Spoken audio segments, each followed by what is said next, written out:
पहिल्यांदा काँग्रेस किंवा तत्सम नेत्यांना असं वाटायचं की हम करे सो कायदा. आता हम करे सो कायदा नाहीये, जो कायदा आहे त्यांनी वागायची जबाबदारी आहे आमच्यावर. आणि म्हणून कर नसेल तर डर कशाचा आहे? तुम्ही घाबरत यासाठी आहात की तुम्ही काहीतरी गडबड केली आहे आणि तुम्हाला वाटतं की यातून आपल्यापर्यंत काही घटना पोहोचू शकतात का, ही भीती ठेवू नका. नसतील घटना तर आपल्यापर्यंत पोहोचू शकत नाही. नरेंद्र मोदीजींचा कितीही विरोध करा, पण काही गोष्टी बाबतीत तुम्ही आदर्श घ्या. 9 तास सीबीआयनी चौकशी केली, बाहेर पडले, कार्यक्रमाला लागले. एक शब्दाने विश्वगौरव नरेंद्र मोदींनी म्हटलं नाही की माझ्यावर आकस बुद्धीनी काँग्रेस काम करता है. ते म्हणाले ठीक है, आपका काम आप करो, सीबीआई का काम करेगी, मैं जनता की सेवा करूंगा. मला वाटतं की हा भाव असावा. यासाठी विनाकारण पत्रकार परिषदा घेऊन पत्रकारांचाही मूल्यवान वेळ घेण्यापेक्षा देश घडवण्यासाठी पत्रकारांना सुद्धा का वेळ देऊ द्या ना.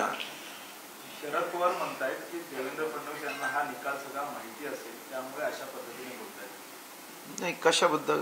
सूर्य पूर्वेकडून उगवतो, काय याला काय करायचं आहे? म्हणजे असं म्हणायचं की हा सूर्य पूर्वेकडून उगवतो, सूर्य देव आणि यांची चर्चा झाली होती की पूर्वेकडून मी उगवतो की पश्चिमेकडून उगवतो. अहो, निकाल माहीत होण्याचा प्रश्नच येत नाही. यामध्ये नैसर्गिक स्वाभाविक ज्यांना थोडं कायद्याचं तत्व समजतं ते आपापल्या पद्धतीने व्यक्तिगत आकलन करतात, मूल्यांकन करतात. आता हे आकलन आणि मूल्यांकन म्हणजे काय? मी तर असा एक नेता पाहिला, तो कोर्टावरच ताशे रोडत होता आणि नंतर काल मी त्याचं स्टेटमेंट कोर्ट अजूनही न्याय देणार. अरे, 1 महिन्यापूर्वी तुम्ही सांगता की कोर्टामध्ये न्याय दिला जात नाही आणि 1 महिन्यानंतर गुजरात सरकारवर कोर्टाने काही ताशेरे ओढल्या. बरोबर, आनंदी आनंदगडे, हर्षवायू. मला वाटतं की लोकांना हे समजत आहे की आपला स्वभाव काय आहे आणि हा डीएनए देशातली जनता कदापिही सहन करू शकणार नाही.